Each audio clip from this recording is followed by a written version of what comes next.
সহকর্মীবৃন্দ, আপনার বিরুদ্ধে, আপনার দলের বিরুদ্ধে, সর্বোপরি এই দেশের বিরুদ্ধে ষড়যন্ত্র কিন্তু থেমে নেই।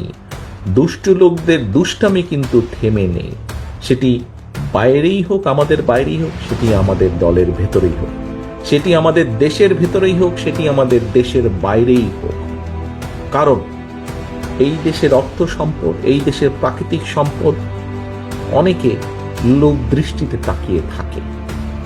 এই দেশে যদি একটি বিশৃঙ্খলা লাগিয়ে রাখা যায়, তাহলে এইগুলো অনেকের জন্য, দেশের ভেতরেই হোক, দেশের বাইরেই হোক, এই দেশে যদি একটি দুর্বল, জনসমর্থনহীন সরকার, যারা জনগণকে রিপ্রেজেন্ট করে না, এরকম সরকারকে যদি ক্ষমতায় রাখা যায়, তাহলে এই দেশ থেকে অনেকে অনেক কিছু লুটে ফুটে নিয়ে যেতে পারবে।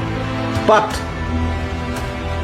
এই দেশে যদি জনগণের সমর্থিত, যারা জনগণের কথা বলবে, জনগণের কথা চিন্তা করবে, যারা দেশের কথা বলবে, দেশের কথা চিন্তা করবে, এরকম কেউ যদি দেশ পরিচালনার দায়িত্বে থাকে, তখন দেশের স্বার্থ, জনগণের স্বার্থ নিরাপদ থাকবে।